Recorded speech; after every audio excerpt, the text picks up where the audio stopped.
don't have teeth, just powerful jaw plates, which they use to crush food like clams and oysters. The beautiful and fascinating creatures of the sea have a lot more to offer than we give them credit for. They even make good friends. It will just take the time to get to know Kissing a them. grouper, I don't know if I'd do that. As the sport of scuba diving has grown throughout the years, more and more people have had the opportunity to experience these wonderful and friendly creatures first. When God left man in charge of his creation to rule over the fish of the sea and the birds of the air, as is so beautifully stated in the book of Genesis, this must have been the kind of responsible action he had in mind. 1 hour special. Won't you join me in looking for opportunities to preserve our seas Well, we'll go and the ahead and beautiful turn and this off. friendly...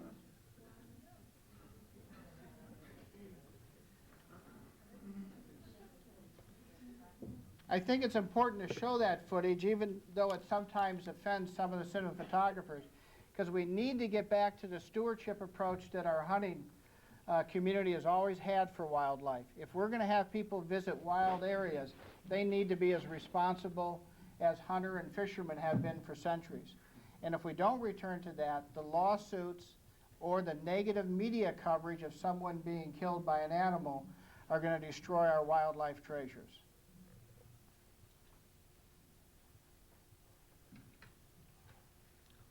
Well, thank you, Chuck. I don't know if you caught the last statement on the video part, but the guy was saying, we're doing this to promote good stewardship. Almost everything that he showed really did not promote good stewardship.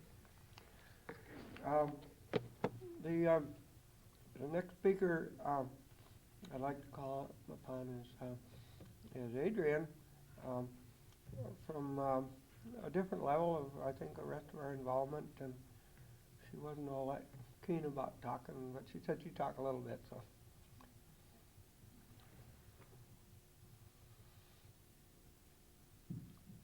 I think the footage that we just saw is an example of something that Turner tries not to do. In our wildlife programs, we work with conservation groups such as the Audubon Society, National Wildlife Federation, and in these films we try to pair with filmmakers that we hope have good ethics, that aren't of destroying wildlife that we're seeking to protect. We often talk about encroachment issues. You know, we want to leave our films with having the viewer have a different feeling, want to maybe write into their congressman, help change legislation. So we're very actively, we're not just showing great kill scenes, wanting to get high ratings, we're out trying to promote change. I don't work specifically out in the field. I work for a network, so I can't speak on stewardship. You know, would you stage this shot? I can't speak to those issues. But as far as what the network's looking for in a film, I can answer any questions about that. Anyone have any? No? I don't know. I think one of the problems is, in order to bring it to people's minds, you have to show them these animals. You have to make them give a damn about them. And how do you do that without going into the wild to show them the animals, unless you are going to a game park? And again, that's one of the issues that's coming under fire too. Do you do it out in the field, or do you do it in a captive situation? So for us, as long as we're not putting the animals in danger while we're doing it, and we're reaching a wide audience with a good conservation message, that's what we're trying to do. Chuck, was there anything else specifically you wanted me to answer or speak to? You covered pretty well what I would hope you'd cover, because one of the areas where there's a problem is that, you know, creating a demand. And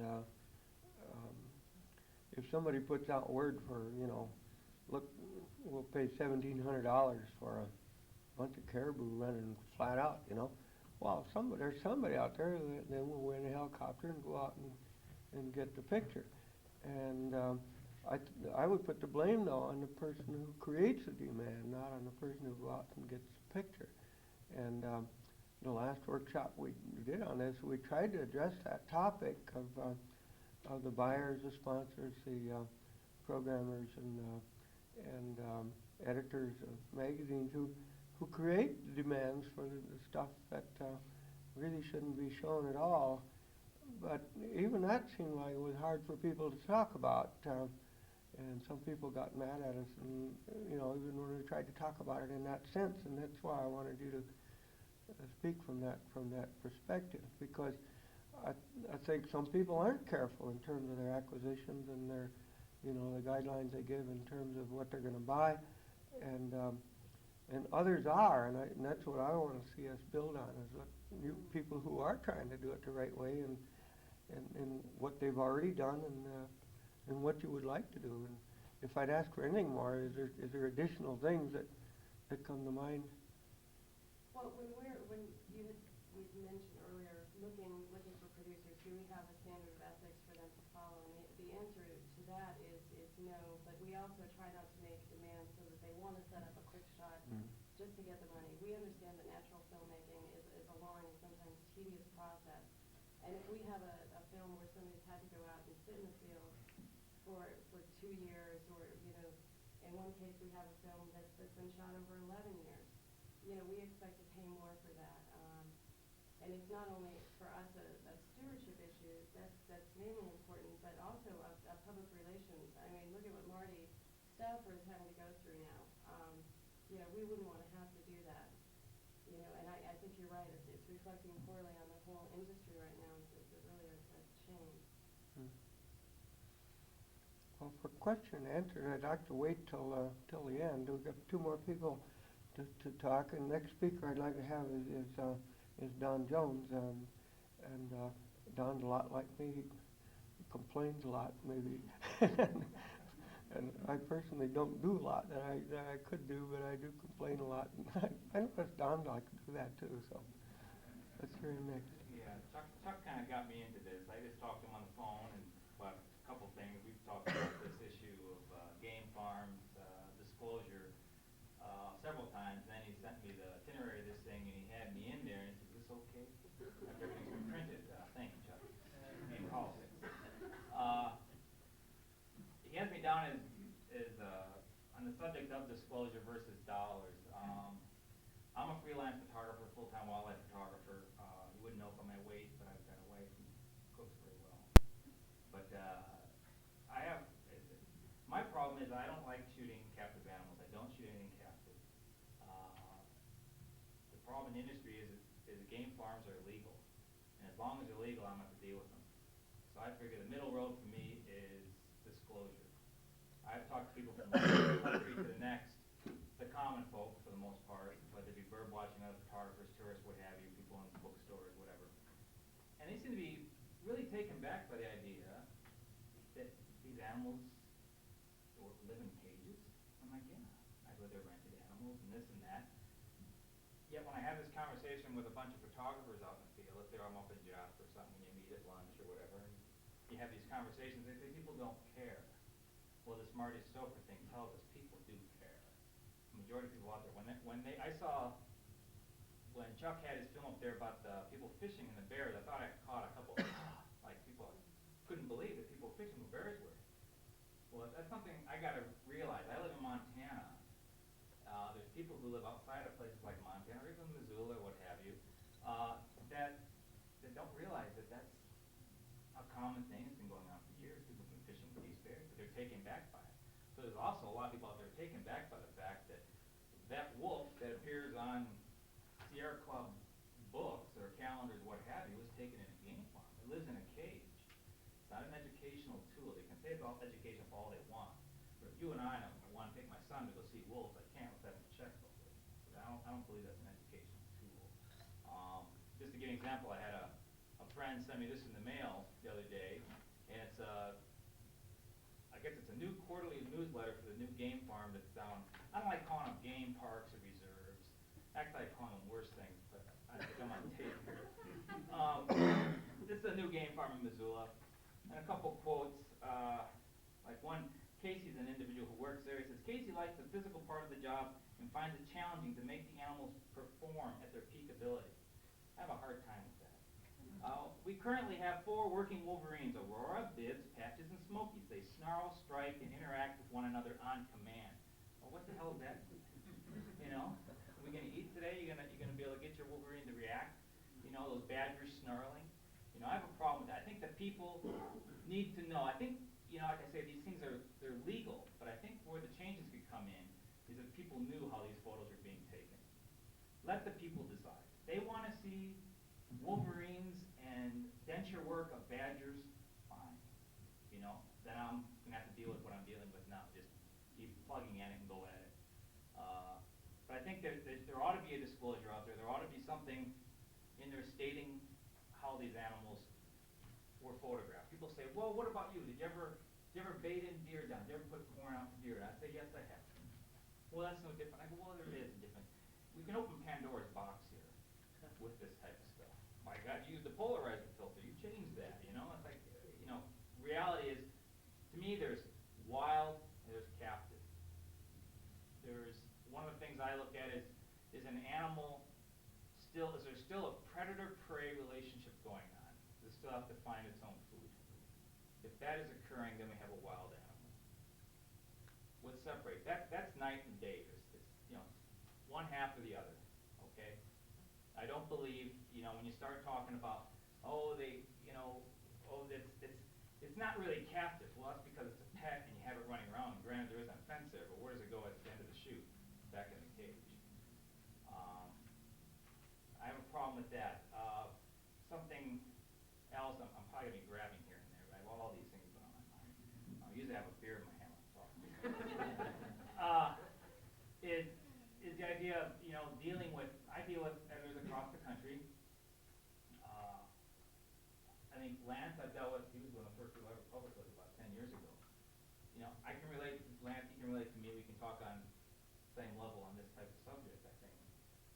I can have a conversation with someone at Audubon or Sierra Club. I think a lot of them are a little out of touch with how things work. I've even had editors sometimes in Montana tell me, well, I'm sure that guy was in the blind when he photographed those elk. And I go, well, I'll tell you, I've been shooting elk a long time, and I've yet to ever see one photograph an elk from blind. I go real broke or real quick. I was trying to make a living. They just don't realize that you go to parks, you do that type of thing to get these things up.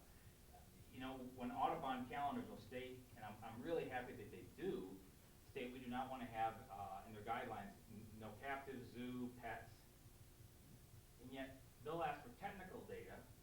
They'll print a picture of, let's say, like one instance was a young mountain lion at the end of a log, a snowy log, sitting down, and the photographer took it and said, took it with a 20mm lens. I mean, come on, folks. I mean, that's what I'm trying to deal with sometimes. Sometimes it's hard to convey to these people, hey, you know, we can be as honest as we can, but we gotta rely on the other half to be honest and go the other way too. You know, they have to go work with us. Sometimes it's hard. I've had editors. Hay Zachariasen agrees with me a whole bunch. Natural History Magazine, but she has editors, publishers that she has to answer to, and it's money. It comes down to money. That's flat what it is. I mean, I don't know what's next in this business. You know, it used to be where a porcupine would sell. Now, if that porcupine isn't sitting on an antler smelling a rose with triple catchfly in their eyes, you know, it's not going to sell. Pretty soon we're going to have mountain lions pirouetting on rocks. I mean, what's next? You know, it's getting to that point. And, you know, you see people, I know people who have shots of wolverines in the wild, wolves and lynx. I've got a couple wolf shots I've shot in the wild. But they hardly mean diddly squat in the market. And I think we got to bring that back. We got to let people know what's happening out there. Those pictures have merit to them, and they should be recognized for that. And all this false stuff that's happening out there, let it be disclosed. Let people see what's happening and let them make the judgment on it. Particularly, I'm really, I don't know, torn when I see so many of these publications that are nonprofit organizations, that the majority of people supporting them certainly aren't coming from places like maybe Montana, solely because we don't have the populations, but places back east, the Sierra Club, Audubon Society, Nature Conservancy, and I see that the photos they're using, and I think a lot of it, you know, though they're nonprofit, you and I might sit there and go, well, here we have $30 we can give to a nonprofit organization. Who gets it? So it's even a battle, you know. I'm sure you have the battle. Some people want to give to the Trout Unlimited, some want Rocky Mountain Outfitters. You can't give it to them all. So So they battle amongst themselves, and they want to put out the top quality product calendar, what have you, magazine that they can. And I believe a lot of them turn their back to the real cause of the organization and say, okay, go ahead and use it. I had a talk with one of the Sierra Club editors recently. She told me, she goes, you know, Don, we used to not want to use cat panels, but we just find we have to. I really have a hard time with that word have to. Want to, not have to. I always have people say, Don, you're going to shoot game farms, you're going to have to. I go, why would I have to? If I ever do, it's because I wanted to, it's not because I had to. I've turned away lucrative deals, I'm sure I'm going to turn away more. It depends on what you want in life. Just on an individual basis, whether you're a cinematographer or photographer, what do you want to capture? I know there's pressure in the business, I feel it. Not that I'm overwhelmed with Wolverine requests, but anymore also the game farms cover everything, from snowshoe rabbits to raptors flying, yeah, you name it. So it's hard. I don't know, you guys will all fall asleep before I get done here. So I'd rather wait and get be heard and open it up to some discussion, because you know, most of the time I do talk to just folks who are upbirding bookstores, like I mentioned, and I get feedback, but I want to hear the feedback from those who are pro or against here, so get my mind a little more stimulated. I live up in Troy, Montana, not Libby, Montana. You owe me that one. And you know, I don't get an opportunity to be amongst this circle of people here, so I'm anxious to hear people bringing things up, and I hope you don't mind me spewing it out if it comes around. That's enough. I didn't think anybody ever heard of Troy before, so I thought I'd better say Libby. You know, everybody knows where Libby is, right? They haven't found the people who are hiding out there yet. That's what I can say. I told you Jimmy Hospital goes to our store. Well, the Lucianos live up that way, I know. I don't know who else does. Well, it's not true that Don does a lot of the shooting at game farms. I keep trying to stamp out that rumor. If I felt better and meaner, I'd tell a story about some people who played a really dirty trick on Don. We rigged the photo contest winners one year for Don's benefit and sent a false report to him. He's never forgiven my Sent you life. the bill from the cardiologist. But he deserved it. He deserved having a dirty trick played on him. He got it. The last speaker, well, there's some people actually in the audience I hope will speak too. Is Andy Bird showing up yet? Uh-huh. I'm not here to speak, I'm here to speak now. Okay. And also, waiting for somebody else. But anyhow, Ray Panovich is a filmmaker from Bozeman. He and his the boss for the film he's doing right now are locked in on a concept called natural reality, where they're trying to, in their own filmmaking, set a higher standard and at least hold themselves to that and still make money at it. And I think it'd be interesting to hear how Ray has got that figured out. Ray hasn't got that figured out. The making money part, yeah. All natural reality filmmaking is shooting it as it is, naturally, a lot like what Don was just talking about. When I met Peter Bush, who owns Bush Productions 5 years ago, he grew up in St. Louis on a place called Grant Farm, which is a huge mansion that's like 160 acres. That's surrounded by all kinds of exotic animals. I mean, he's got bison, he's got mouflon, he's got zebras, he had, I don't know that they had giraffes, but they've got all kinds of sheep, elk, all kinds of wildlife just roaming free on this 160-acre parcel of land with a 65-room mansion built in the middle of it. His father owned Anheuser-Busch, Bud, the king of beer. So his perception of, or his interest in animals started at a very early age, and it was actually his father or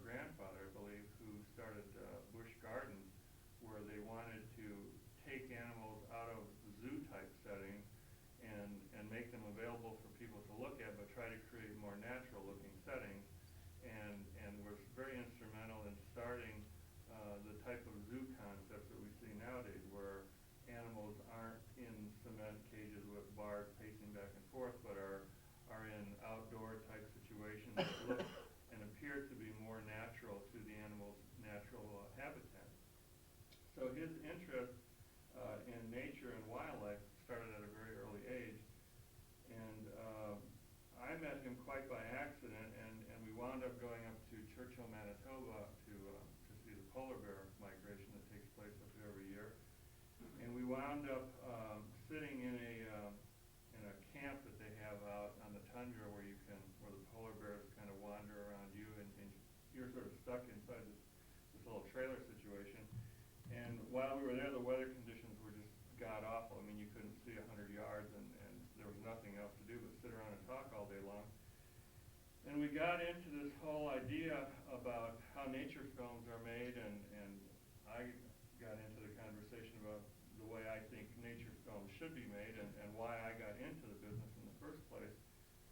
And I started out 20 years ago working for Wild Kingdom, and I worked on a couple shows with Marty Stauffer, in that I was sent to a game farm where he had prearranged to have some wolverines and some lynx and some bobcats and I think a skunk and several other animals made available, and I was just to shoot close-up shots and these animals interacting however they did. So for about 2 or 3 days, that's basically what I did, was just shoot whatever the animals did, because they're not trained animals, they're not conditioned to anything, and most of the time they're either running away from you or they're running away from the people in the compound or the pen, who are trying to sort of herd them in front of your camera or in a situation that is at least pleasant to look at. I did a couple of shows at Lee Metcalf Wildlife Refuge just south of here in Stevensville for Wild Kingdom.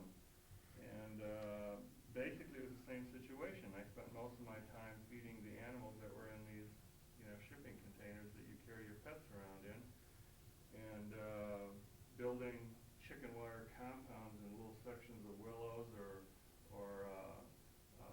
sections of a pond or whatever, and then they would rent a beaver from down the road at Hamilton, and they would bring a coyote in that some guy had, or they'd go someplace and they'd get a couple of ducks, and they'd put them in a situation, and our job was to film this. I never was told, specifically how it was going to be used or what was going to happen, and I never saw the footage that we shot.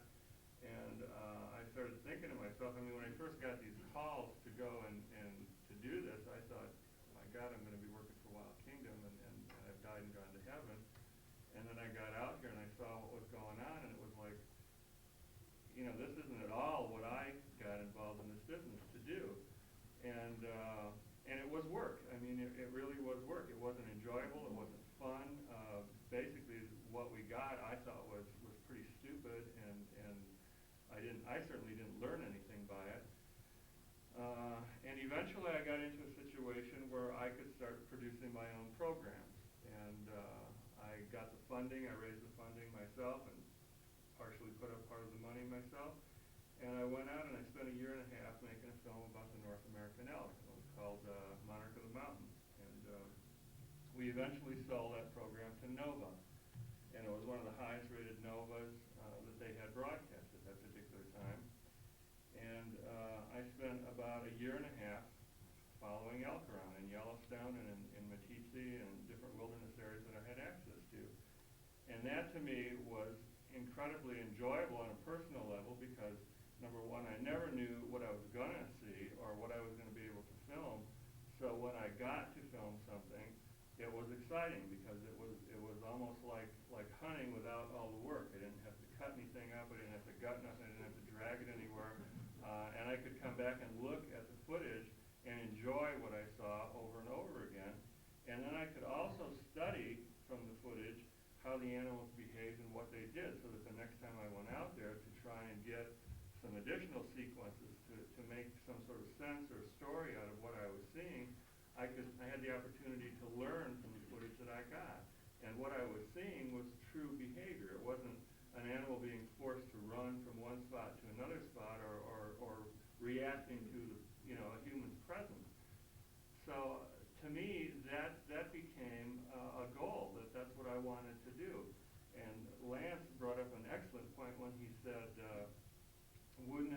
wonderful if there was a cinematographer around 100 years ago or so when there were, millions of bison roaming around the countryside. Just yesterday, I had a call from a writer from Outside Magazine who is obviously following up on this Marty Stauffer ordeal, and he said, by you doing this, you put yourself in a real financial tight spot because you can't compete with the guy who can go and say, well, I'll get you the shot that you want, and goes to the game farm and rents the animal and creates the situation that they need for a story, or because you have to spend a year and a half or 2 years making a show. And I said, yeah, I really do, but I'm not doing it because I'm trying to make money. I think if I wanted to make money, I could sell real estate in Bozeman, and it would be a lot less of a headache and probably 10 times more money than I'm making. But by documenting and filming what I'm filming true to life and naturally, I'm doing just what Lance said. 100 years from now or 50 years from now, I don't think Marty Stauffer's footage is going to have much value to it. But any material that I've collected, whether it be for a biologist to look at or for the general public to be able to see, they're going to see what nature looked like in 1996 or in 1990 or whenever that footage was shot. And that's the way it looked. That's not the way I think it looks, because it's not the way I created it or made it look for the sake of creating this adventure.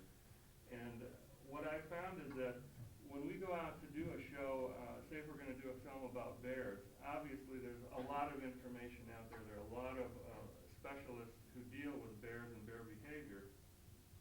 We have access to knowing what bears know and how they behave in certain circumstances. So we can go and look for specific kinds of shots or sequences so that we can tell a story. But generally what we find is that what we find and what we film when we're out there is way more interesting than anything that we perceived from the get-go. And we find that not everything that people think or say about bears or wolves or whatever that we sort of accept as truth is really true, because animals are just like people. They're all individuals. They all behave differently. They behave differently in different circumstances. We're just now spent 14 or 15 months filming the recovery of the wolf in Yellowstone, the restoration project. My perception of how wolves behave and what they do and how they react and how they kill and how they behave in a carcass has obviously been slanted by films that I've seen in the past, by things that I've read, by things that I've heard. 99% of that has been not true in what we have seen. Now, obviously, we can't say that the situation that the wolves are existing in right now in Yellowstone is the same kind of situation that maybe wolves live in Alaska or whatever. These guys have been dropped into a smorgasbord right here. They're in heaven, if there is a heaven for wolves, believe me. So even though it is somewhat of an exaggerated situation for them, they still are reacting to the situation that they're in a natural way, because that's how they function. They're not performing for me. They're doing whatever they're doing, and they may be doing it in an exaggerated fashion, or they may be doing it at a slightly easier pace than they normally would be, but they're still acting like wolves because that's what they are. They haven't been forced to do anything. They're doing it on their own. So to me, the whole reason of making a wildlife film or a natural history film is just that you are trying to show, or you're trying to document what nature is like. And the only way to do that is to do it realistically. The other way is basically like Hollywood. Then you're just a filmmaker. You're an animal photographer, and you're creating what you think that animal might do for the sake of illustrating a point, rather than actually showing somebody what it's like. The example that I always use is that certainly when everybody watches the Super Bowl, it's an incredible event, and people enjoy doing that. We can create a Super Bowl movie. We could hire a bunch of actors, and we can put all the cameras out there and fill a stadium with people and make a Super Bowl movie. It's not the same as the Super Bowl, and everybody will agree with that. You can go to a zoo and see a grizzly bear, and you know exactly what that grizzly bear looks like. You can look at him up close. You can see his claws. You can see everything about him. But seeing a grizzly bear in the wild with no bars and nothing in between you is a totally different experience, and it's totally different. It's a real, live, living, breathing, free animal.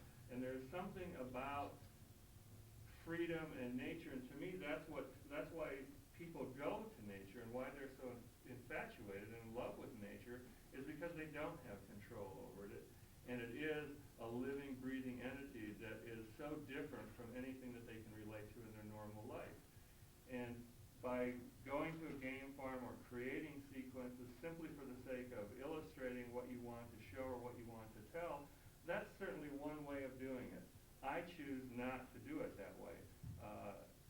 I think Marty got himself into big trouble by denying the fact that he did it. I think had he said, yeah, I stage it, I manipulate, I do rent, but I'm doing it because I've got to come up with 10 half-hour shows a year. I can't sit and wait for a year and a half to make a program, so it's the only way that I can viably do what I do and produce the kinds of programs that I produce. I think the biggest problem that I find with Marty's programs is that there's so much inaccuracy in what he does. And to me, if you have control over everything that you're doing, how can you make those kinds of mistakes?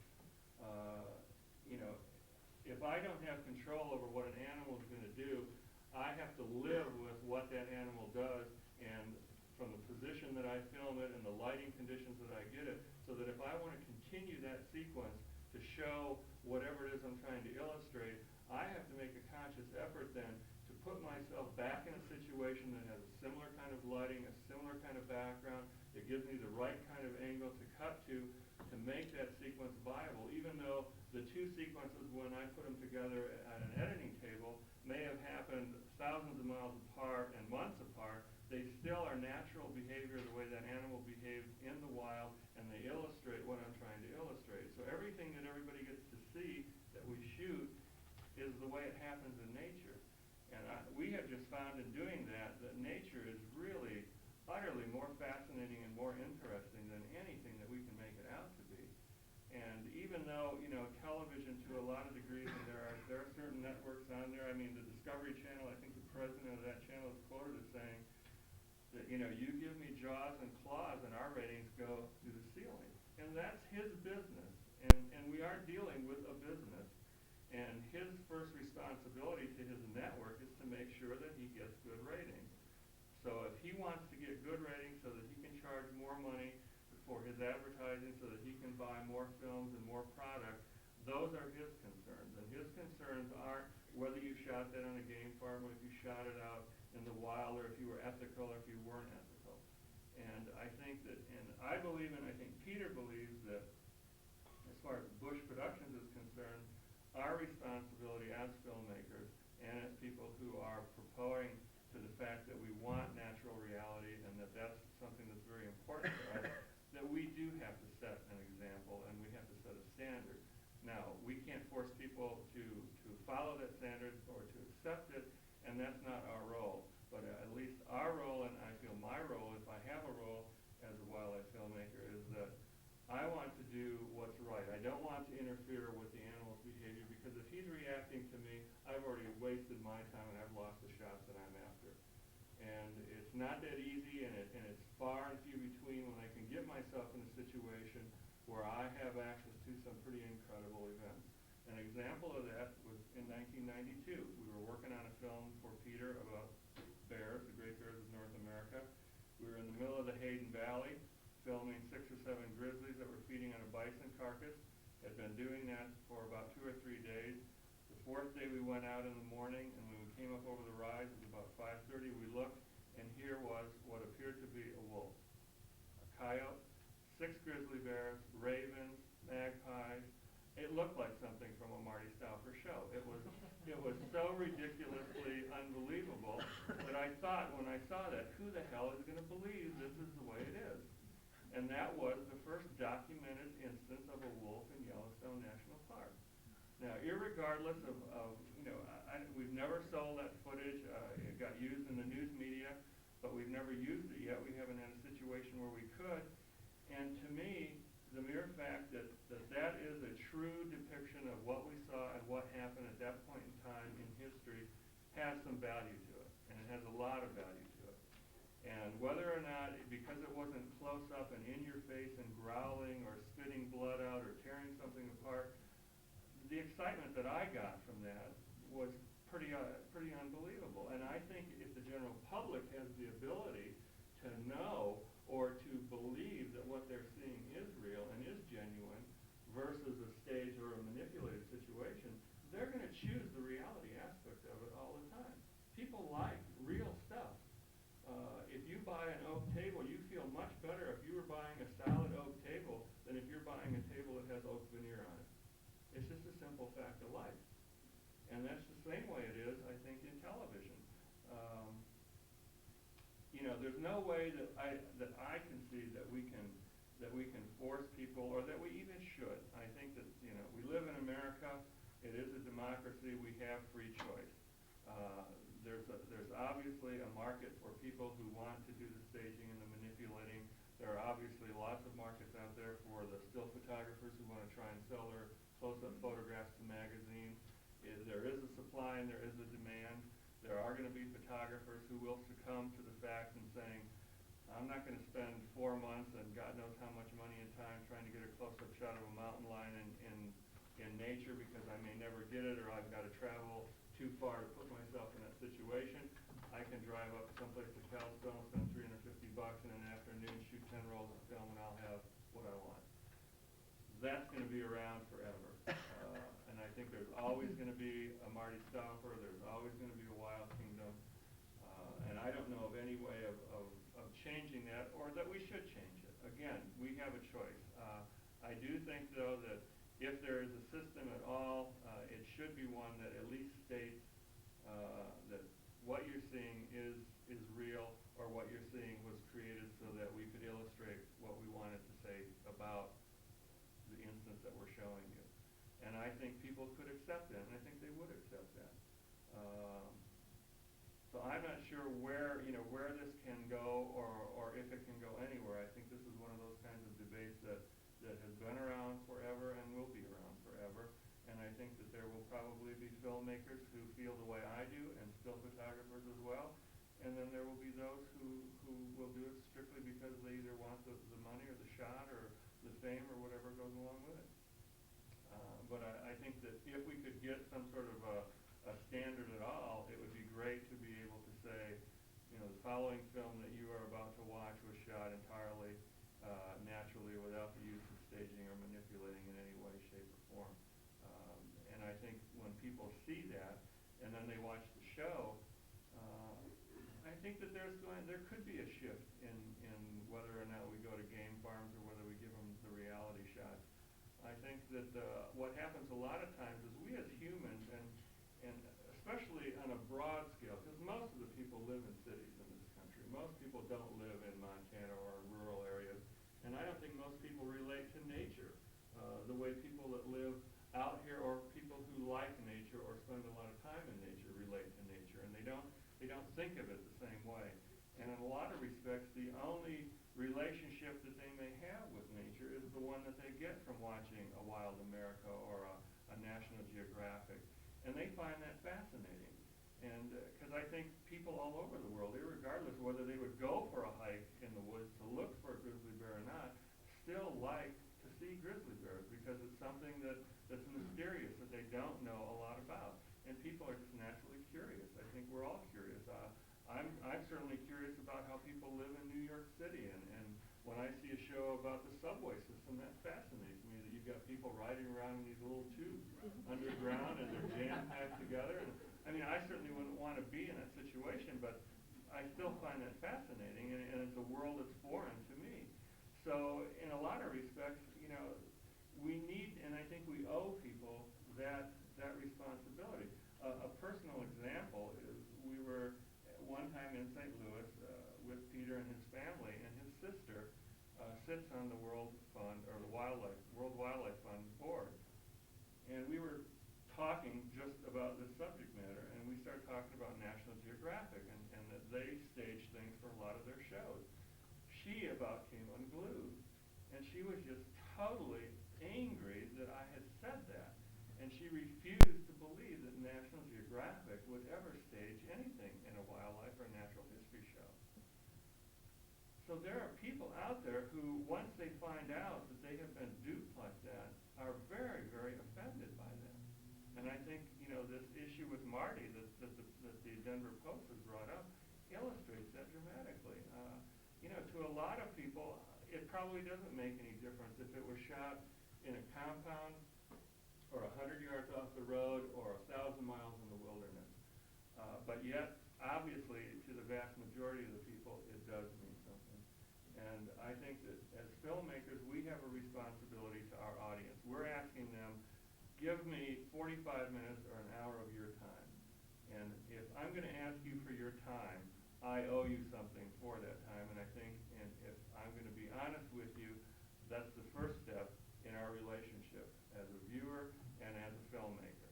And if I'm going to start deceiving you from the very beginning, then I think we're off to a very rocky start. And I think we somehow need to change that around, or at least make those intentions known so that the audience can make their choice, rather than having it forced down themselves. Well, thank you, Ray. This is probably a good time for everybody who wants to be born again, come up here and kneel.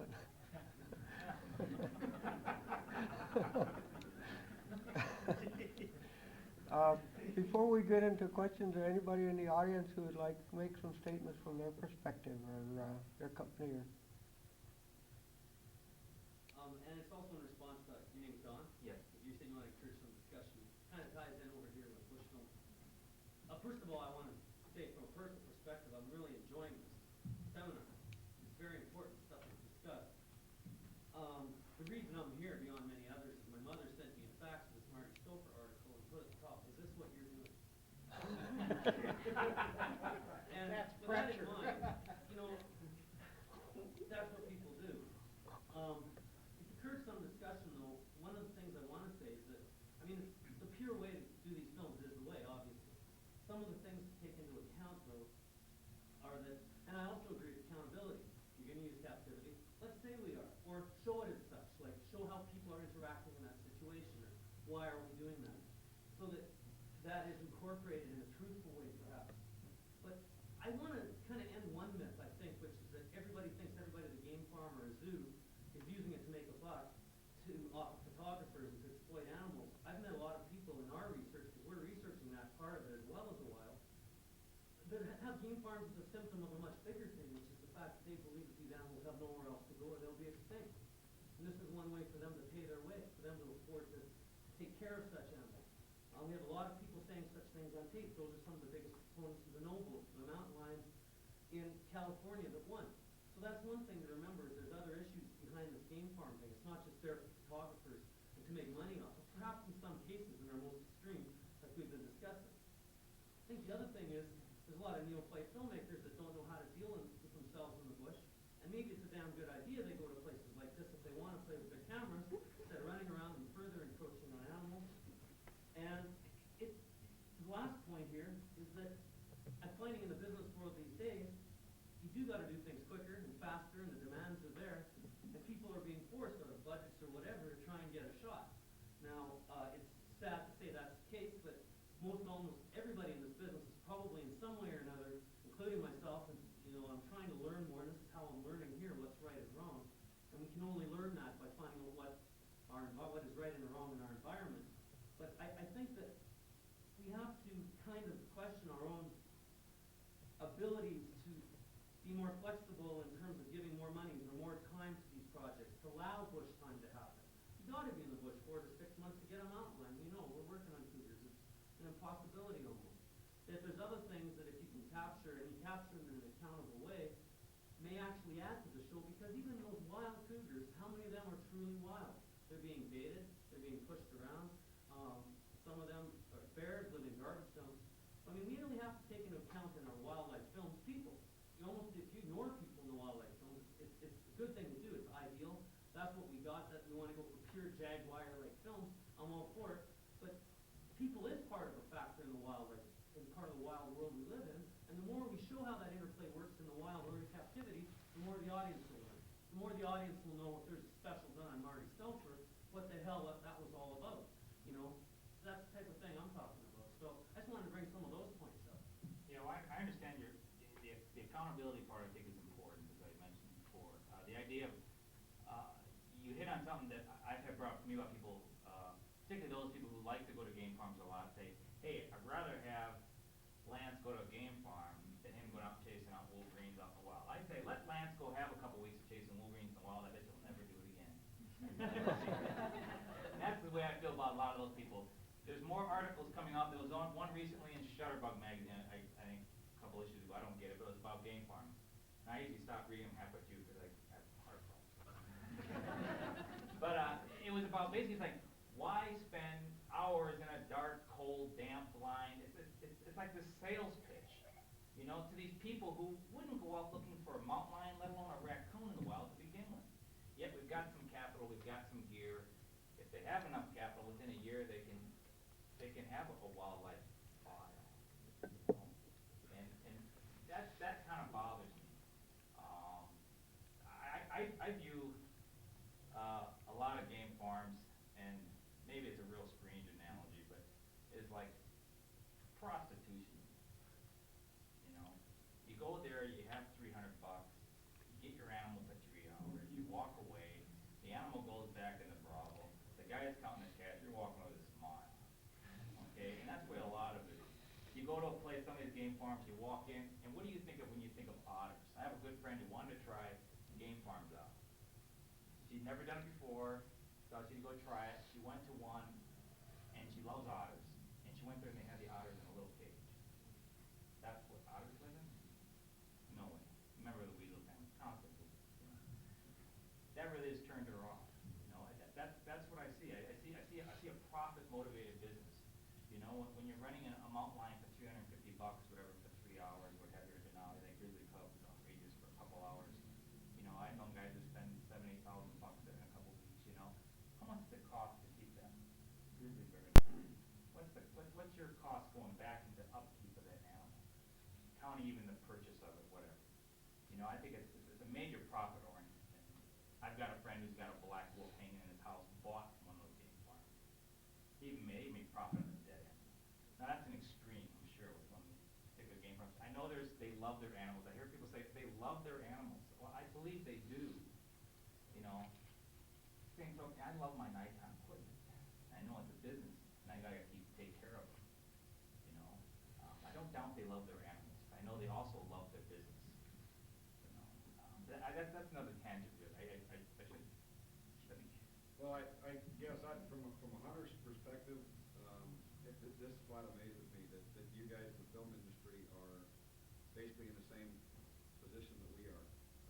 We're fighting ethics also as hunters, as bow hunters. On a just a different note, on a game farm, that's all they are is profit motive. Period. You can drive down Darby down here, and if you got $12,000, you can shoot a 7-point bull elk in a fenced in area. That's not a game farm. That's what that is called. That is a game Well, farm. that's not. That's 3,000 to 4,000 acres that's fenced. Yeah, actually, that's where there were those game farms probably before there were the, call them preserves, call them model workshops, call it what you will. An animal, a living, breathing animal lives in a cage for whether it be for shooting, you know, with a gun, with a camera, to me is a game farm. And we're fighting that as a hunting community also. Yeah, that issue there, when it comes to the hunting issue, and I photograph a lot of the hunting and fishing magazines, and I see some of the stuff, some of the guys, I know some guys who have to hurry up and go out and shoot, photograph that is, they have sole rights to photograph bucks that are raised for captivity. I know some guys who shoot the hell out of one, because they know he's coming up to be shot that year. Because he's gotten to such a point where he's worth 15 grand. Sorry buddy, I like your token that you're giving us for photography purposes, but it's time to harvest this thing. And that's an issue if it comes out. Who would sit there and say, really outside, unless they're involved in that business or those hardcore macho type hunting with bucks, would sit there in favor of that? I mean, whereas the issue with the game farms, I'm not trying to get away from your dilemma in that. I understand that totally. I think it's a crock. And really people don't know about that existing. The hunters do. And I think that's where hunters, from the standpoint of hunting ethics, people like you got to bring that out before it leaks out. It's when nothing's brought out and it leaks out that hurts. I think that's really what Marty Stoper. There weren't enough cinematographers talking about what Marty Stoper did, and then it came out, so all of a sudden, all cinematographers are jerks. You know, that's what I'm trying to think of. I'm thinking before this thing gets too far, people say, well, what about the digitizing? Well, digitizing is another issue, I'm not ignoring that. But I want to have people be able to be able to still view wildlife, nature photography, whether it be cinematography or 35mm stills, what have you, as somewhat pure. Maybe I'm living on cloud 9. But, you know, it's in all photography, whether it be shooting vases on tables or what have you, it's one of the last things left that people say, wow, that's neat, because they believe in it. And you start letting them go to the point where it's like, it's staged. You know, it's like, you know, we've already given up on Vogue. None of those ladies look like that. We all know that. They've all been through the computer a couple of times. You know, a lot of them have. So we've given into that. We've given into a lot of other things. Sports photography, the Inquirer, all that stuff. But nature photography has stood by itself, whether it be cinematography, whether it be National Geographic, Audubon magazine, as something pure.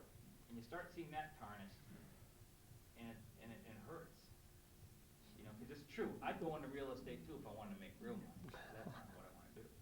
Go ahead, Chuck. Susan, you had something to say. I just want to make a couple of points coming from the nature series on CBS.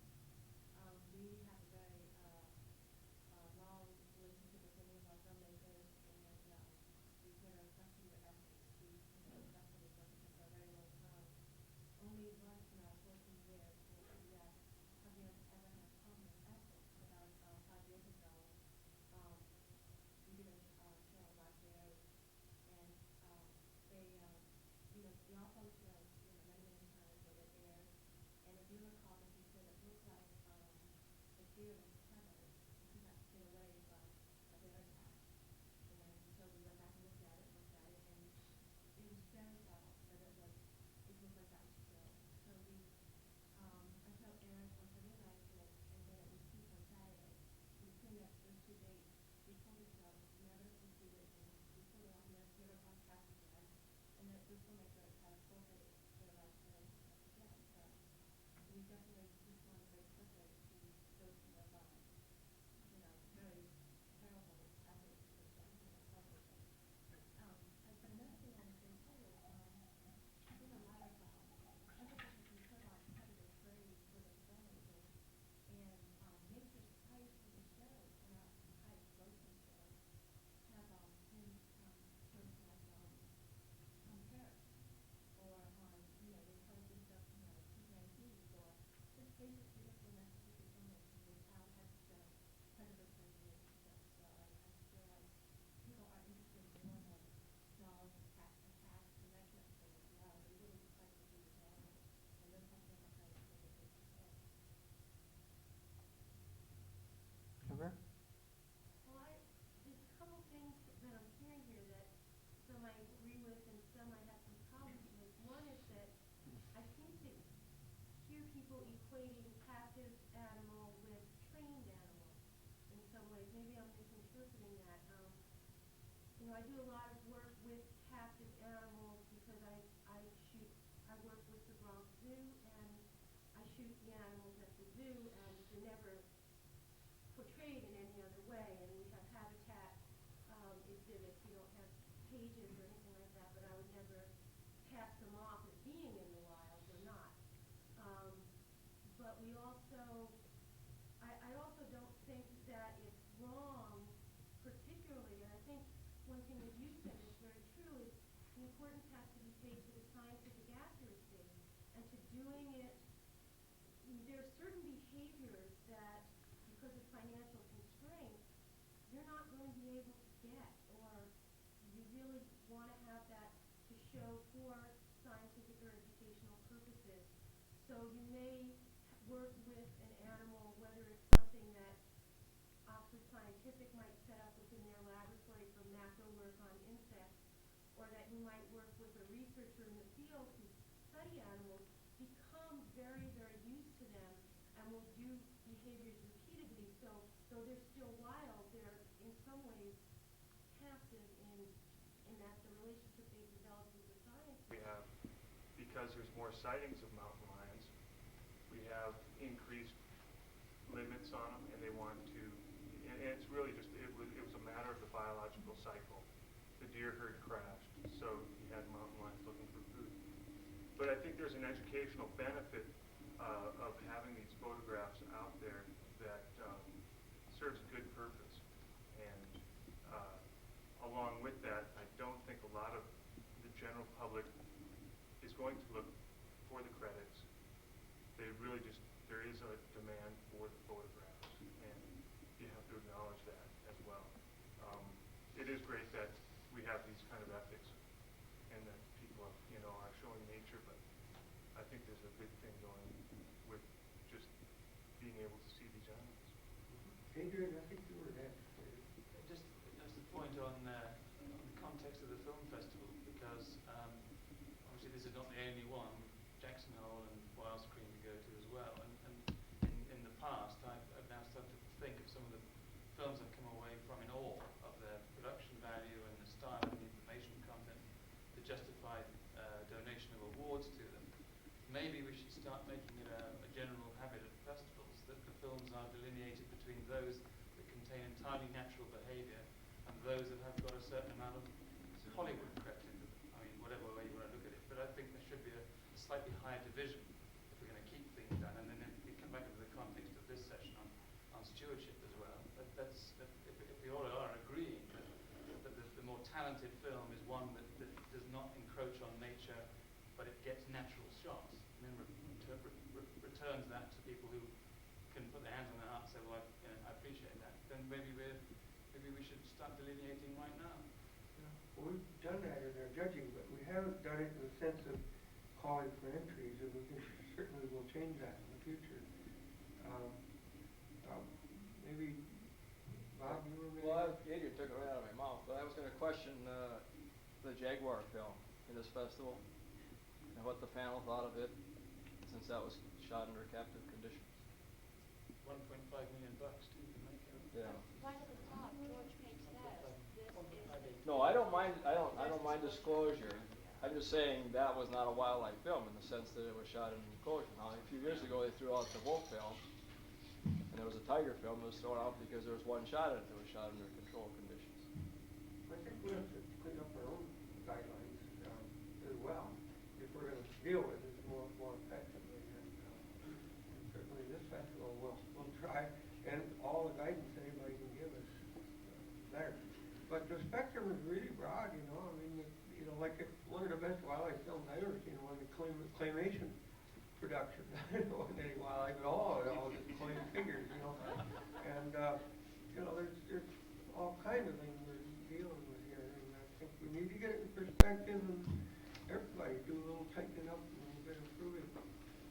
I would say the most important thing, sorry for my bad English, is to tell the truth, and not only in the credits, but already in the commentary.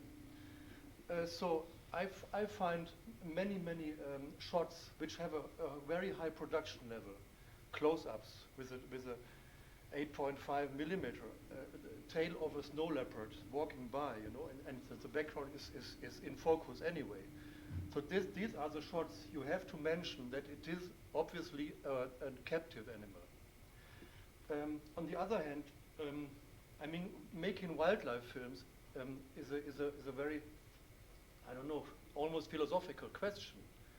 Isn't it better to stop to make these films? I mean, because you making these films, and 50 million of people will see it, or maybe less in my country, and they will ask you, where are these animals? They are, for example, the big problem with whale watching.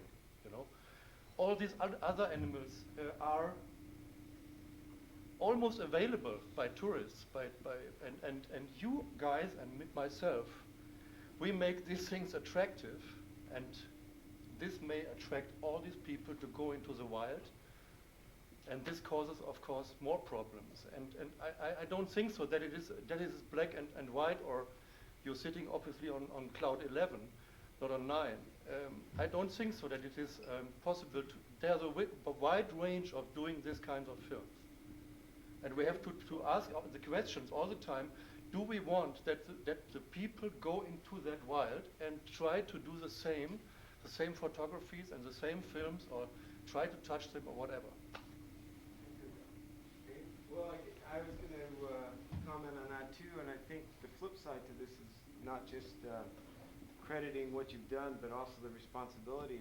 And I don't know if you've done this with that wolf shot in '92, but one of the responsibilities is also not to just produce it for money, but to produce it for information, just to get out there. And using that shot to change the status of the wolf at the moment in terms of experimental and population or not. So it's important to use that for that reason. But the other comment is that the responsibility of the photographer, the cinematographer, whatever. I'm a wildlife biologist and I'm also a freelance photographer. And I've seen intrusion and I've performed intrusion on both sides. And one of the things is not only if we start advocating no animal farms, we're going to get perhaps something like this, where everybody's going to want to go out there and take a picture of a bear in Yellowstone now. And You have that now. yeah, we have it now, and I've worked on bears up in Banff too, and we have bear jams where you just can't get by for hour and a half, and people are thronging out there to get there. But the majority of those people are tourists, though, if you'll know. Oh, absolutely, and a lot of people are also professional photographers too, and so that's one issue. But then the other part of the responsibility is actually to not take the shot, and to have some forward thinking as to where that shot's going to be used and how it's going to be used. You can be taking a nice shot of a bear eating a fish, but is that actually going to do the bear more harm than good? So that's a moral question to think about too when you're taking these shots. And I've put my camera down a lot, and I've missed some very, very unique opportunities that probably no one else would have ever gotten. But I ran it through my mind thinking that, well, this can actually do more harm because it might bring more people there to love it to death or to shoot it to death or whatever. And so that's a responsibility too. Yeah, There's another problem with stewardship that we have on the mainland coast of British Columbia, where the coastal grizzly bear population is collapsing, but at the same time, the government has set aside one valley for grizzlies, the Kutsumateen, and it in no way or shape or form is a sanctuary for grizzlies because they wander far beyond that one valley and they need a lot more for genetic viability. But what's happening is photographers and filmmakers and a couple of tour groups are allowed in there, and so what's happening is they're trying to habituate the bears, and they could do it a lot easier with juvenile bears, to the folks, and so they've got one 2-year-old that'll come right up to them now, and of course the photographers are shooting and the filmmakers are shooting, and that's all well and good, except those bears go over the hill and they get shot. There's also black bear hunting allowed in the area, and most hunters don't differentiate. Also, you have a lot of trouble with poachers, and that's happening in one other valley on the coast where bears have been driven out of all the valleys because of logging, and they now congregate in an artificial spawning channel, and they're jammed together, and there's an ATCO trailer there, and you can stand on top of the trailer and shoot away with your camera, and there's a no-kill zone right around the fish channels, but as soon as the bears go outside of that, again, we have a tremendous amount of poaching and incidental killing, and those bears are in enough trouble anyway. So there's a real gray area here too about our responsibility as filmmakers and photographers, and I can tell you more stories about the coast where this interaction is causing some problems. I'd like to make a request. The production people, the scheduling people, people that buy films, get out of your office, stop being disconnected, go to Yellowstone Park and see the damage some of your footage is doing. Excuse me, I don't think there is an overall ethical stewardship belief in the cinematography field. I think there's cinematographers who are very steward-minded and very responsible. But the mediums, there is not one station, ABC, NBC, CBS, PBS, CNN, that I think can stand on a stewardship position at any point in time. I'm sorry. With what we have out there and what's happening at Yellowstone Park, I personally no longer feel the cannot. If people in 1995 are feeding them from this far away, they will not survive. If national programs are putting out videotapes called Those Amazing Close-Ups and how they get them, and they're hand feeding hyenas, and they're walking up to dens, and they're herding animals in jeeps with spotlights at the night, don't tell me that's ethical. Don't tell me that's appropriate. It's not. Excuse me, it's as damaging as Exxon and the oil spill or overlogging in the country. We're not talking about 2 or 3 photographers at Yellowstone. We're talking about 3 million visitors that are mimicking the inappropriate actions they've seen on TV, usually done with staged animals or severely damaged wild animals that have been habituated to people and conditioned to food. And you've got to take the reins and say, I'm sorry, what your film shows is not what we want to be held accountable for.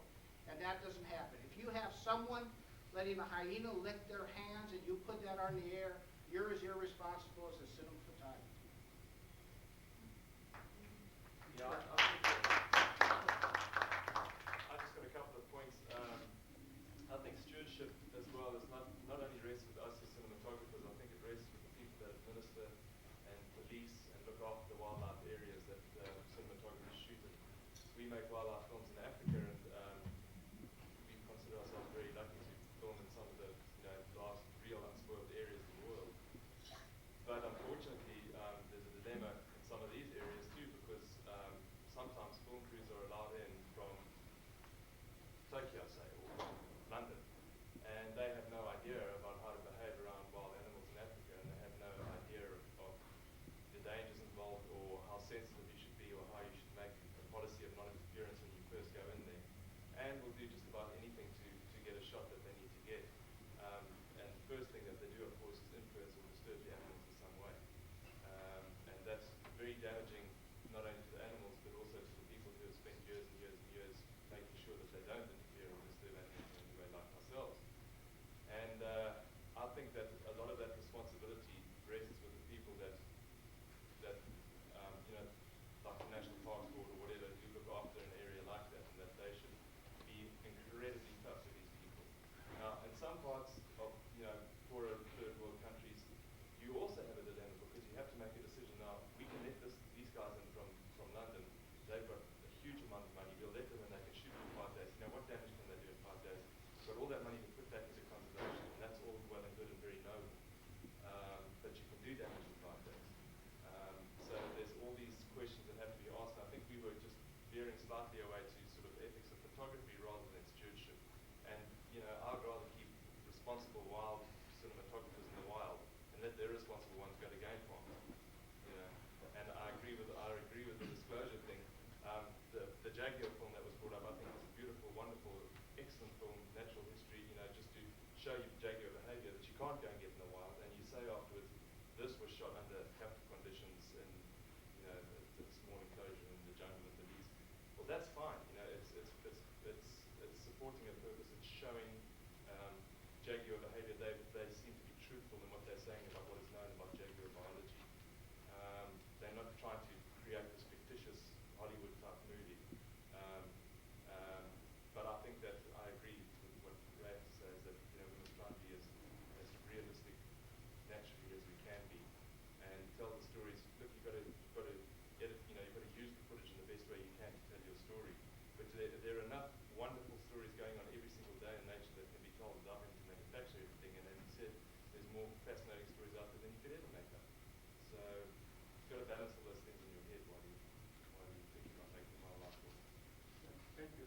Michael, you Well, we've covered so many bases in the last, heard some wonderful stuff. An allegory came to mind, which I'd like to share with you, and it was led off by the gentleman talking over here. You're all so polite. Nobody's mentioned the word cheating. You came close to it. Good for you. When Ben Johnson came first in the 100 meters in the games in Seoul, and was declared by so many people to be the fastest athlete in the world, nobody ever thought of writing the line in the press, here was the fastest cheat in the world. And it's the same with your photography. If you're wildlife photographers, it's got to be wild, otherwise it's cheating. That's all. It's just an allegory for you. I mean, the fastest cheetah in the world came fast and did. This is awesome. Well, I'm now trying. In my mind, I'm now trying to define a list of what is wrong and what isn't. For example, in the purest sense of the word, no captive animals. Baiting, is that good or not? Behind the scenes, I've seen many documentaries where the crew is shown in jeopardy. Well, how could they be seen in jeopardy unless there's 6 other people standing around the lights in another Jeep? You know? Or in social issues. Does it have to be a Hollywood film to incorporate people and people issues? Where do we draw the line? Jerry, I have a question. Maybe most people here know the answer to this, but I'd like the panelists on 2 points. One is, what exactly did Maudy Stauffer do? I didn't read the Denver Post article. And the second is, I heard he, and I don't know if it's necessarily true, but I thought it was a fairly reliable source, that he got many millions for selling the TV rights to PBS of his series Wild Kingdom.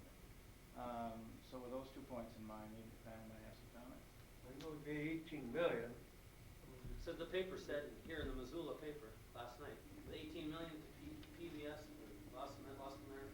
You know, he produced for 11 years, over 11 years, he was paid, I believe, and one of the reporters here that did the story, but it wasn't, you didn't do the story? Okay, but I think it was like 18 point some million dollars he was paid over 11 years to produce 10 half-hour shows for Wild America. That's what his budget was. Then he owned all of those shows. His arrangement was that even though he produced them for them, they had the rights to air them, but after they broadcast them so many times over so many years, he had the ownership, and then he sold back the right for them to rebroadcast those programs, I believe, over a 3-year period of time for $3.26 million. So, yeah, then he still retains, I guess, the video rights, and he claimed at one point that he was making $400,000 a month on video sales through his 800 number. And I guess what he did was he denied the fact. Somebody turned him in and said that he was mistreating animals and to get sequences, and I don't know if that's been verified or what it was, but evidently that initiated the investigation. And then in one of the reports he said that he did not stage any of his programs, that they were all shot in nature, naturally. And then eventually he said, well, I guess it determines what you mean by staging, and he tried to dance around that. And I think that's probably what did him more harm than anything else. Had he probably admitted right from the get-go that, yeah, I shot a lot of stuff staged because I had to for time restraints or whatever, it may not have gotten to where it was. And then a lot of people who had worked with him in years past sent photographs showing the staging that was done to get different shots. There's an important point of what he did wrong that I think needs to be brought up. We've gone from the sequence of animals being cute and cuddly to them being mean and vicious. He did a sequence where supposedly the person, I don't know if it was him or not, came upon a grizzly bear den, disturbed a grizzly bear, and successfully outran it to get away from it. The head of the I&E subcommittee for the Interagency Grizzly Bear Committee wrote the Denver Post and said everything that was in that scene or sequence on him escaping the claws of the grizzly bear was obviously staged, that it was also the inappropriate information to show the public you don't run from a grizzly bear, at least you don't run far from a wild one. The fact that the bear was denning somewhere they don't den, it was living in a state they don't live in, and he was supposed to be in Yellowstone Park when he was doing this inappropriate activity.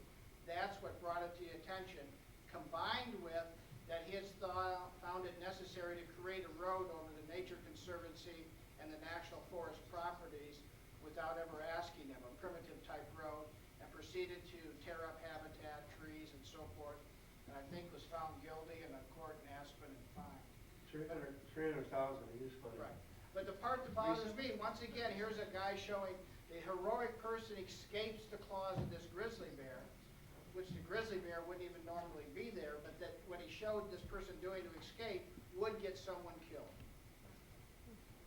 And those are the primary incidents, specific things that happened. That and there was one other incident about his book, I think, The Man Who Loved Bears, and he also did a show or a movie about that, and he supposedly hand-raised the grizzly bear and then released it in the Colorado Rockies, which obviously is illegal because he had no right to do that. So that kind of brought in then the Fish and Wildlife and U.S. the government activities concerning endangered species because he reintroduced an endangered species into Colorado without having the rights to do it. But I also understand that he now has a deal with Warner Brothers, and they're actually making a film called Marty Stouffer the Movie, and it's starring one of the young guys that's on Home Improvement, and he has an entire line of clothing and all kinds of stuff called Wild America Clothing. So He also got actually charged $400,000 or $350 US for a fine for breaking a trail to an environmental area. that's the one they were just talking about, yeah. Go up into that high-tech Yeah, camp he with got flush sued toilets and and all that it's stuff. right behind his house. The list goes on and on. A lot of people come out of the woodwork, and there's no doubt he was way, way, way off base. Now, everybody, breaks rules here and there, but, I think his main problem was that he was just so far off base that, that everybody's on his case now, and just goes on and on. He also had a stage thing with somebody's pet cougar attacking this hiker or something, it didn't happen. But, claimed it did. Well, I got a letter from him just recently about That's all right. Yeah, mostly he was looking for footage that was of a humorous contact, either between animals or interacting with people. His previous letter like that was asking for animals Encounters between humans, chasing yeah. people and stuff. He said we had a change of Yeah, programming, right, yeah. right. That's like 2 letters. But he's brought a lot of focus on everybody, and he's hurting animals and he's hurting filmmakers and wildlife films. So I've got no sympathy for him whatsoever, but I've had trouble way longer probably than anyone. Yeah, so but say, in a sense, say a Marty Stouffer or somebody like that went into a private property or something, they had flush toilets, and they had to chop some trees down or build tree houses, whatever, and cause a bit of disturbance into the environment, but at the same time created a film that was really like amazing for that animal. It had never been done before. It was totally educational. Everybody just thought it was amazing. What a wonderful piece of work. Well, then where do you stand? I mean, you go into the wild to do the documentaries, and usually you don't cause any damage at all, but you do. You leave a little bit depending on how many people go in and do, especially filmmaking. Photography is pretty, not as much gear as when you get into filmmaking at 35 mil, and if you have 2 crews and sound people, and to go into the wild and live with the animals, you're still causing disruption to the, to the environment. But where is the line, as to, you're going to do a good deed, but your trail that you're leaving behind you, that sort of He thing. made such a wide trail and got some. Well, but I'm saying, what if the film that he had done was an amazing, wow, a great thing that had never been done before, and it was very, like innovative wild footage that was on a wild, animal, that kind of thing, and it wasn't staged, and it was real. He has, in fact, made some pretty good films, and he's bought some pretty good films, but I guess just made too many people angry and bought everybody. It's like kicking a beehive, It's worse than that. It's making it bad for everybody in this room. Yeah. Too bad. And it's one reason we've been doing workshops on ethics for so long. We saw this coming if we didn't start doing something, and I'm sorry it happened, but we certainly tried to head it off with this festival. Can you police it in the future? Is that what you're trying to do tomorrow by drafting a code of ethics of some sort or something? I don't know. It's what needs to be done next. I don't know. But this workshop, I think, has come up with a lot of good ideas, and I think certainly having codes of ethics, better ones, is one thing we should be striving for, and setting standards and how you buy is something that we need to work for. I think look at the hunting fraternity and what has worked and been successful there. Not that they aren't doing some awful things too. The worst game farm situation I know of is one in Wisconsin where this guy buys all sorts of genetically screwed up whitetails and interbreeds them such that he gets even more screwed up. He breeds these screwed up animals for atypical heads. The more grotesque it is, he can sell a really, really, really grotesque head. $10,000, or $20,000. Somebody flies in from St. Louis, gets out of the taxi, shoots the thing in the head, goes right home, and then later has this grotesque head on it. And it's these real extremes, I think, is hurting everybody, and somehow we got to stop those extremes. We could maybe have a V-chip, call it a W-chip. You know what that is? V-chip? A V-chip? Yeah, you just get the natural films on your TV. The other ones are. You can't do TV A lot of blank screens then. X-rated too, maybe? Who hasn't had a chance? The question that comes to my mind is, why are we doing these? Why are we showing wildlife films? Why are we producing wildlife films or wildlife or still photography? And a lot of it's done out of love. Number one. Number two, it makes us feel good if we do a good film. It's a higher calling, I think, for many people. But understanding the environmental illiteracy of this nation. And, we're talking about a lot of people. And if we're going to save anything, and we're talking about outer loops being built. I come from the east. We've got one outer loop, now we've got another one. And all the development's going to come from as a result of that. And people who are looking forward to that outer loop being open still don't understand the relationship between that and what's going to happen to wildlife. And the point I'm trying to make is it's an educational process more than anything else, because we really love this stuff. We've got to take care of it. If we're going to take care of it, everybody has to take care of it. Well, yeah, I agree. I think that's where it's really coming from, and I think you can make the distinction between the real stuff and the false stuff. But the objective is to save wildlife. Yeah, that's his point. It's one that I've been wanting to bring up here. And Lance mentioned something. What if 100 years ago people back east had seen the slaughter of the buffaloes? Could we have changed history by getting people involved, making people aware? We're at the same point right now here in the lower 48 states for sure with our grizzly bear populations. The loss of habitat means we have 1,000 grizzly bears. This isn't a viable population. And so, just like to always put this out, I'm an advocacy video producer. I have produced programs on the Northern Rockies and across the Northwest on what's happening to the remaining habitat. A lot of it exists on public land. Our congressional representatives make decisions all the time about what's happening on it. They last summer suspended all the environmental laws. That includes the Endangered Species Act, Clean Water Act, Clean Air Act, in terms of logging on national forests. And we're losing the habitat. And so, just like to put that out to producers and programmers and broadcasters, that the content has got to go in there as well. It's pretty hard to watch programs and, focusing on wildlife, relationships of wildlife, how they live their life in the wild, and you come away from it like, God, it exists out there. It might be in Montana. It's not in New York, but it's there, and it's going to keep on being there. And that's not the reality. And we're at the point now where we have to make that clear to the public. The public has to get involved in these issues.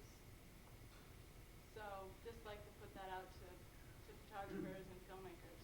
Well, I think we all owe a lot to the Rocky Mountain News and Denver Post for getting the public involved in And we need to add to the focus of habitat. If we only have so much habitat, but we're sending a message to 18 million viewers, be enthusiastic about a grizzly bear, but be sure you bring a cinnamon roll with you to Montana. We can have all the habitat in the world, but we'll have no bears. So, and I also wanted to thank Chuck and the recognition that you've given over the years to programs that are working really on educating the public about what's going on with regard to habitat. There aren't a lot of wildlife film festivals. Thank you. Hal? Yeah, I just wanted to mention that it doesn't come down whether you're a still photographer, filmmaker. It comes down to personality and greed. And there's a lot of greed out there. There's a lot of things going on out there that people don't realize. I guess I get to see some things that most people don't. I work for the Pennsylvania Game Commission, and we do a lot of surveillance. And if you really knew what was going on out there, you'd be really shocked. But it does come down to personality, and it comes down to greed, and it comes down to money. And to give you an example, we had a sting operation where we had people going into a game farm, shooting bears inside the cage, and then taking it and ran it through our check station and claiming that they shot it in the wild. Well, the type of people that you expect to get caught in that thing, you'd have a certain image of it. But one of the people that were caught was a Catholic priest, a doctor, we had a lawyer, all top professional people who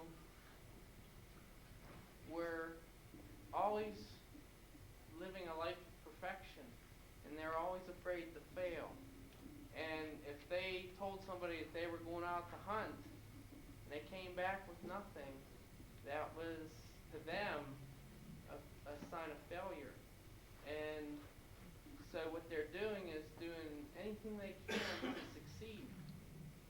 And that's one of the problems we're running into. But, I mean, our guys are working undercover, and you wouldn't believe the bear gulls that are coming in from out west to the east. You know how many bears were really being taken, you'd really be shocked. So there's a lot of other things going on besides, ethics in wildlife filmmakers. Wildlife trade is second to drugs in the demand. So I just wanted to bring I think that stuff's coming from Wyoming, not from Montana. Hey Chuck, can I say something real quick? And then I'll shut up unless someone talks to me. You just had disclosure versus dollars to me. I think something would be nice to see would come about is with this disclosure we've talked about, is that the cinematographers, still photographers, what have you, not be penalized for disclosure. And that's the fear of a lot of people who do shoot it again. I know people who have full intention of going to I've talked to them, but I'm going to put down that it's captive. And they get the images back, and they're just afraid if I put down captive, it's going to be thrown back in my face. And I think that it's going to take people up at your end coming down to let people know whether or not, one, they want to see it, if it's acceptable, and then let it be known.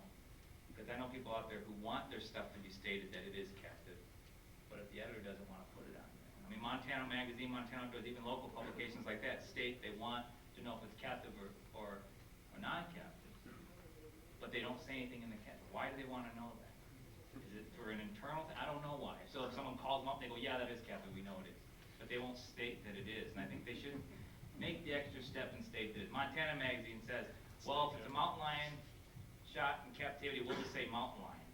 Otherwise, they'll say mountain lion shot in the Bob Marshall. Well, like I had a grizzly bear in there, and I shot it in Alberta, but they don't want to say Alberta in a Montana Magazine, so they just say grizzly bear. So everybody's looking at me going, Jones, you shoot that grizzly bear in captivity? I'm like, no, like you.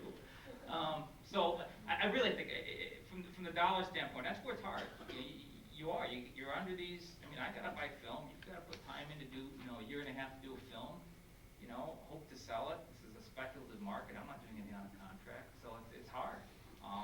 But I think if from the top down, people can say, go ahead, tell us if it's captive or non-captive. We're going to tell you up front whether or not that's something we accept or not accept. Lance? Kind of a closing thought for me would be that I guess I was talking about style and motivation, and I think we're mostly talking about style now, and I guess to get it back to motivation, I'd probably say that maybe what you're saying is that Marty Stouffer owes someone something, and I'd say, well then, let's have him, he lives in Colorado, let's have him make a PSA on how 90,000 acres of habitat are disappearing every year in Colorado, and what I'm saying is I'll probably use it. One last thing about how big this is to me, because coming here, we drove from Canada, we've been arguing about why we came ever since we left. Warmer weather. Not at all. Is that we've been out researching a lot of things that we may not know in this room that may happen. I'm really glad you showed those films about that elk almost running over that little kid and stuff. Because it just takes one bear in Banff to kill a couple of people, to have a couple of bears killed that didn't even do it, and put a death sentence on almost any other bear in the area. It takes 2 joggers killed by mountain lions in 2 years, when there's only been a handful of attacks in 80 years, to now have a big kickback of people wanting to get rid of them all. Not all, there's management. I'm not saying that's wrong or right. I want to be real careful about that, because there is a hunting movement, and there's responsibilities, there are irresponsibilities. But one image of a human with an animal, and humans and animals are not the same. can have such a kickback because some kid or some jogger goes out by themselves, gets kicked, gets killed or hurt. That one action can send a death sentence through an entire state for a race of animal. That's how significant our work is here. Good point, too. Chuck, I just wanted the panel, everyone in the room here to kind of comment on this, is that, you know, through the 15, 17 years that I've been working in this field, and recently in conversations with some of the top nature channels, I had one program I just finished, and they said if you had submitted this program 2 years ago, we'd have bought it without any problem at all, but it had too strong an environmental message. And I had worked really hard on toning that down to trying to find a middle class in the production so that it wasn't hitting somebody over the head with a sludge, you know, about the environmental message. I really sense that in general in the networks as far as they have to be very cautious. Like Turner Broadcasting, they caught a lot of heat when they did their last force with Audubon, I think it was, whatever the name it was, and they were going to, was it Stoll Brewing Company was going to pull their advertising if they heard it. And we had regionally in Crim 2, when the last force, when they had a production there, they got all kinds of heat from advertisers on it. And like you were saying, same with Discovery, they're looking at, you know, how they make money in their ratings. So I think there's a strong tendency in the national networks right now that they're ultra careful about not having productions with a strong environmental message, and that's what you were talking about. You said you want to get that out. Well, you really don't hold a position as an independent producer if you do give a strong environmental message to get it seen on national or international, a lot of the national and international networks. I think there's less of an opportunity to do that now than there has been in previous years, regardless of the quality of the program. There hopefully are exceptions to that, but I see a really strong movement in that direction in the last, I'd say, 2 years. It's been coming for 4 years, but the last 2 years it's just been kind of exponential. It's just happened all of a sudden. And I don't know if anybody in the network has any comments about that, or anybody else has any experiences where they are in that, but I'd like to hear it. If I could first comment from the network's point of view. I think it's definitely true, and we don't want to club them over the head with the environmental message, because if you do that, and if you're going to alienate your audience. So you tone it down, so you get people that'll stay through the entire film. You can gently weave that message through. There's one great example. If I told you, okay, I'm going to do a half-hour program on recycling, you know, how exciting would that sound to the general audience? You know, it wouldn't. Nobody would watch. If on a major sitcom like Roseanne, she throws an aluminum can into a recycle bin, how many more people did that message get out to? So I don't think that it's not that we're willing to take a stand. We just have to be receptive to the needs of our audience and realize that they're coming from all different perspectives, and we want each and every one of them to be able to handle the message. I think Turner has been one of the leaders along with Discovery and PBS in those areas over the years. They've been very important. They've done a lot of positive things. I don't mean to be stabbing you in the back or slapping your hands, but I do see a lot more pressure in that direction. I don't see the environmental message fading at all, and I'll tell you why. Because if you look at what the Republican Revolution tried to do, and how they tried to roll back so many things, and the reaction of the country, of the general public, the corporations and the politicians, and the politicians whom they represent, in many cases, are trying to roll these things back. But the American public, I think, believe it or not, is just not accepting that logic a lot of times. They're getting a lot of bad press. There's a hell of a lot of bad feedback on it. And you look at the candidates now that are running, a lot of them, one of their main platforms is the environment. So I think that the public is opening up more to getting these messages, and certainly they don't, no message needs to be a sledgehammer message. Nobody wants to do that. But there certainly are ways to deal with these issues in a way that you are respecting your audience, so that people can make their own decision. Because ultimately that's the decision that holds strongest with anyone.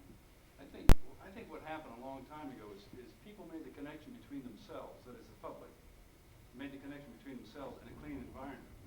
Wildlife kind of fell through the cracks, and it's been there. It always has. But I mean, there were too many things going on. Love Canal, and what was the island in St. Louis, PCBs, and the Keepone and the James River in Virginia. People began to see these things. The hog farms in North Carolina, where I come from, we had a spill last year on the lagoon burst and 25 million gallons of hog shit flowed across the countryside. And the real interesting thing is, you know, all of a sudden the governor, oh wow, how did this happen? But it had only been going on for 15 years. The point being is that people understand the relationship between themselves and clean water and clean air and clean soil. The thing it's up to us to do is somehow inject wildlife into that too, because wildlife, as you know, is one of the first environmental barometers. But I don't think the battle is lost by any means. I think we're becoming a little bit more sophisticated in that respect. Well, we're kind of running out of time, so if people be a little bit more brief now.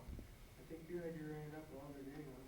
I would just like to agree with the gentleman over there, and, or in answer to what he's saying, how do we do this, how do we get the environmental message across, and agree with Adrian. And the thing is, we just have to get smarter. We have to realize the animal we're dealing with, and that is that to get to more people and spread awareness and subtly spread the environmental message, we just have to be smarter about how we make films. We have to tell the stories in a more probably engaging way, but at the same time put across a message that, you know, you can put across a strong message by entertaining and educating. I can refer to the gentleman there. Must tell you a little story. I did a big series on dolphins, and one part of that series was dolphins in captivity and freedom on the other hand. And our advisor was a quite famous professor from Texas. And in our opinion, what we showed was quite neutral. The spectators couldn't make up their mind. And so we didn't say, well, this is wrong and this is right. But for European standards, it was quite harmless what we did. So that some people from Greenpeace said, how could you say that? How you must say that it's wrong, dolphins captivity. But in the United States, it was just the other way around. This professor from Texas lost money for projects, what they promised him, because he said, I changed my mind. I don't want to what is it?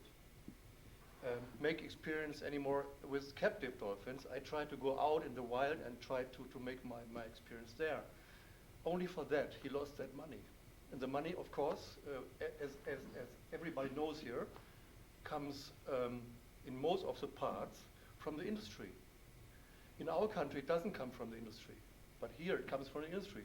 In industry, this is Anheuser-Busch, where the most of the people who are dealing with dolphins are supported by Anheuser-Busch. They are working in SeaWorld. That's it.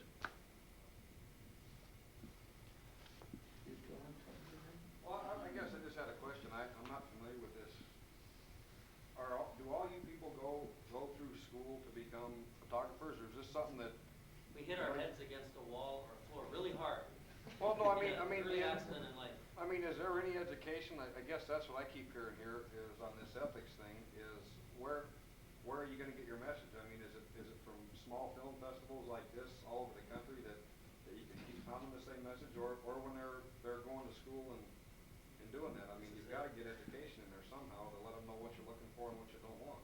Yeah, I don't know about filmmakers and their process in getting educated, but for the wildlife biologists, which I can speak for, not taught these sorts of questions. They're not being dealt with in classrooms. It's not in the textbook. Agencies are not facing the research management and the law enforcement things that they should be facing. And most biologists and game wardens, I think, wouldn't know what we're even talking about here. They don't even understand that it's a major management problem and a major research challenge to help with it. And I think agencies are, this is my final shot, is the agencies are quite at fault in that they're not picking up on it. It's part of management too, it's part of research too, it's part of law enforcement too, and they're ignoring their responsibility. And it should be taught.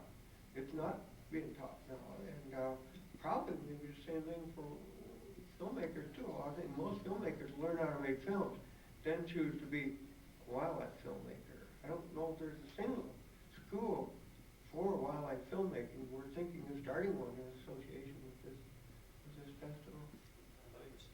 Yeah. Just speaking among most of the people that I know that work in Southern Africa and East Africa in filmmaking, most of them have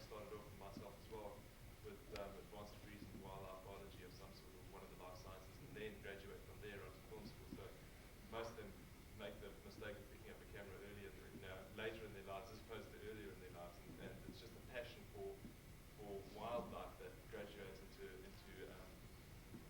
cinematography rather than the other way around. Where we go. Well, we haven't heard from the game farm photographer yet. Is he here? Here he is. I wanted to respond to something that you said at the very beginning, and I've been thinking about it maybe since. You talked about the game farms being fast and convenient, and I mean that's one of your reasons, and that's something I'd like to downplay. I mean they might have a legitimate role out there, but I don't think making good wildlife films should be fast and convenient. Something you can do on a set schedule, and those that are made that way won't be as valuable as those that are made, over a long period of time, spent studying the animals, over some time period. At least good wildlife films shouldn't start by going to game farms. I'm not, maybe it's like a good way to fill in gaps and try to document things that you can't get some other way. But I don't think you should start to make them outline film by running to a game farm and throwing out rabbits and deer and stuff. Maybe there's role for them somewhere, but this whole thing shouldn't be convenient. It should take dedication. Oh, as a biologist, again, I learned a lot about bears that I then use in my work in the wild, but watching the bears in zoos, I needed to know how bears communicate and all that sort of thing, and what they're telling me. And I spent a lot of time in zoos when I'm weathered in or something, watching the bears. And certainly, I think there's, like I said earlier, the spectrum is actually very, very broad, and the problems are all along that spectrum. But I think that